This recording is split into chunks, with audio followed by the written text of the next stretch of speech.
welcome to Managing Potential, the podcast where we go behind the scenes with the world's most impactful leaders. And if you're looking to turn talent into performance, you're in the right place. Hi, I'm Daniel Taylor and I'm a coach and management and leadership developer. And I have big news this week. Firstly, one that you can tell straight away. Managing Potential is now a video podcast. And it's still available on all the usual platforms, Spotify, Amazon Music, wherever else. But we're also going to be on TikTok as well. So watch out for that. And all you need to do is search for Managing Potential across all the platforms and you will find me. Now, this is the start of Series 2. And in this particular series, I'm doing things a little bit different. The interviews are still here. They are absolutely still here. We've got an absolute brilliant roster of speakers all ready to talk to you about management and leadership and share all of their insights. But before that, I'm going to start off with something called Managing Potential Insights. And this is where I mix in some different ideas, concepts, thoughts, reflections, all on a particular topic where I can really deep dive. And today I'm starting on redefining roles and why AI is about repurpose and not replacement. And this has all come out of my time at the CIPD Festival of Work, which was held last month at London's Excel Exhibition Centre. And there was an absolute real buzz around the whole exhibition, but one particular topic dominated the whole agenda. Yes, of course, it was AI. And what was really fascinating this year compared to previous years was almost like a shift in tone. In past years, there was almost like a worry about robots are taking our jobs. But instead, the focus was much more positive, firmly on how leaders and particularly line managers, maybe like yourself, can guide teams through transition. So, the core takeaway from the festival is that jobs aren't actually disappearing due to AI. Instead, roles are being redeveloped and repurposed, and it's not about displacement, but particularly about repurposing. That's what was really, really crucial. Now, this is not me just lulling myself into false sense of security, being a bit naive, but it is backed up by data. And for full transparency, one of the key reports is from Anthropic. Now, this is the company behind Claude, which is an AI system, and obviously there's going to be a bit of bias, I guess, or they are clearly going to be projecting a particular agenda. But what was really interesting about their recent groundbreaking report, which was the Labour Market Impacts of AI report, and this is where they analysed real-world usage and data and found that there was no systemic increase in unemployment, particularly in the highly AI-exposed occupations. And that is a real surprise. Now, although Anthropic's report did find some early warnings, and this is crucial, what they found was entry-level jobs weren't necessarily being there, particularly in these AI-exposed roles. And what they were finding that organisations and particularly companies weren't necessarily firing people, but they were changing how they fill tasks, changing how they reshape and look at work. And that was really interesting. Now, I do have two examples for you. And the first one is quite a high profile one, and that is AI at IKEA. Now, IKEA had decided to introduce an AI customer service assistant, brilliantly named Billy, and I have a Billy bookcase here right behind me. Now, what they wanted this AI agent to do is look at all the commonly found questions, all the calls to their call centre, and in doing so, they were able to reduce the calls by 47%. Now, some organisations would at that point go, do you know what? We're going to reduce the call centre. We're going to cut it. Let's downsize that call centre. But in fact, IKEA did the absolute opposite. What they did is looked at the remaining 53% and looked at the calls that AI couldn't resolve. And what they discovered, that customers were looking for advice on room layouts, the colour, the matching, the style. And they realised that those inquiries required a human for opinion, taste, empathy and contextual judgment. all things the AI agent couldn't necessarily offer. So what did they do? IKEA then reskilled 8,500 front-facing customer service representatives, and they repurposed them into remote interior design consultants. Now, what's really interesting about this is they took a cost center, a massive cost to the business, and turned that into a massive new revenue stream. Now that is fantastic. And that is how you turn AI or use AI to really elevate human capital. Now this is not a one-off. I wanted to double check this and see if there was other avenues, and there's lots of case studies that are starting to come out. One really interesting one was with Airbus, a big global US, European aerospace organization.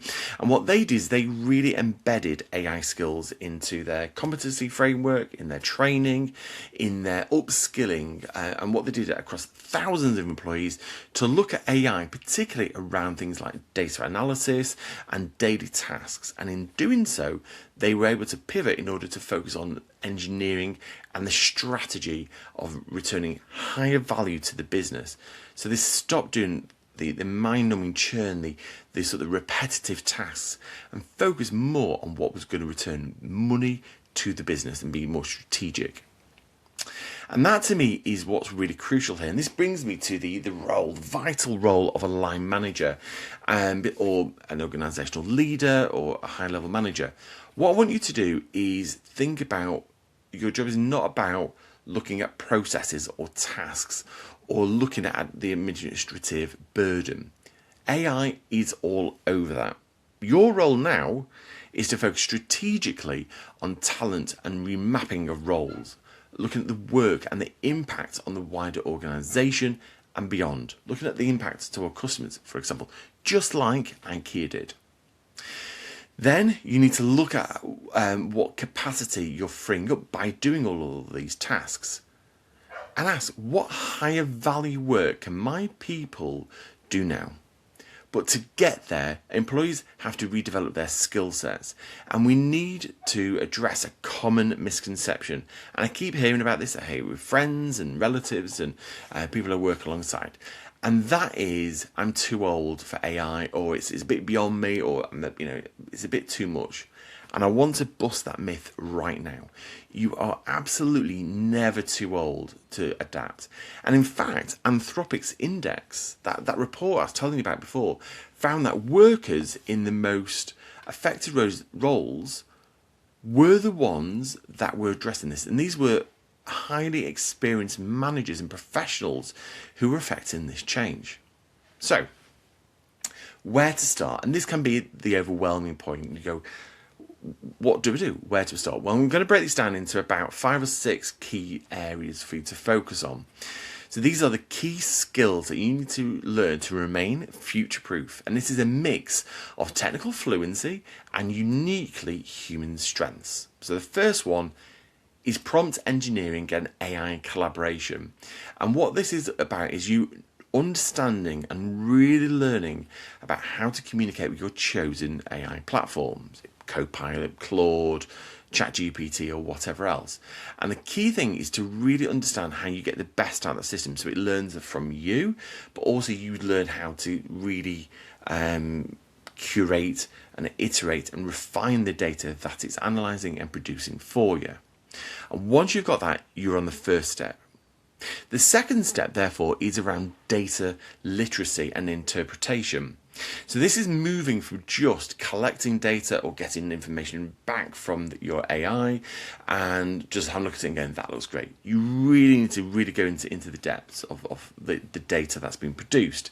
And can you turn that from just being data and information and turn it into business strategy? If you can do that, that's step 2 and you're on to the winner. Now, the next one really is around a uniquely human skill, and that is critical thinking and verification.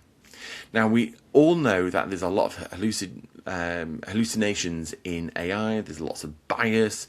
The internet is biased where it's pulling a lot of its data from. So you need to be looking at what information it's providing back, validating it, looking at the information. Is it correct? Auditing it for bias and applying that human element, that human oversight to those machine errors that will be there. Don't trust it on face value. That's step 3. Step 4 is looking at creative direction and curation.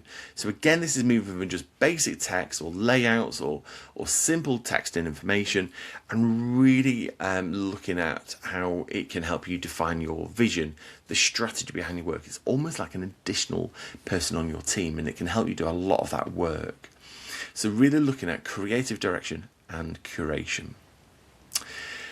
Next up, I think this is one of the biggest steps. It's one of the most important steps, and that is relationship management and empathy. It's the human element. It's what makes us who we are and so unique.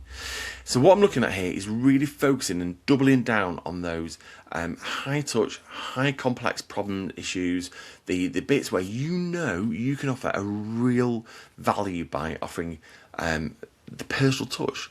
And really demonstrating and demonstrating why you are so unique compared to a machine that could just do this if it's a process. Now, I hope that's helped at least start some theory, start some thinking.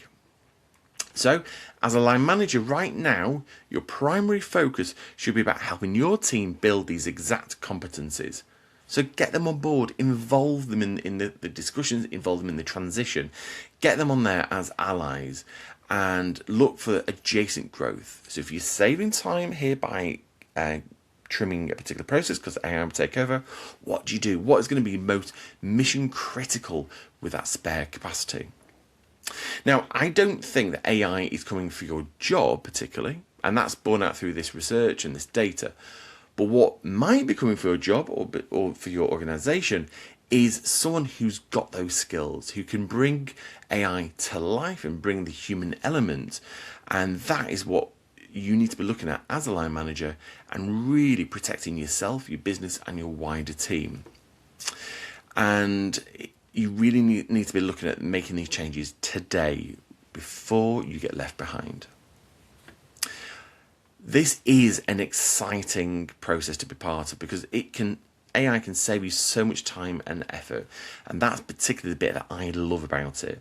I can use my personal skills, I can use my human skills to really bring all of that to life, and I'm going to get AI to take away all that churn and all that hard work, and that is what I'm focusing on. Now, I hope you've enjoyed the first Managing Potential insight, and let me know how your organisation is reshaping roles in the comments. And if you have enjoyed today's conversation, hit the subscribe button, go to our community, which is on managingpotentialpodcast.com, sign up to the newsletter and get regular leadership insights delivered straight to your inbox. But until next time, have a great day. Take care. Bye-bye.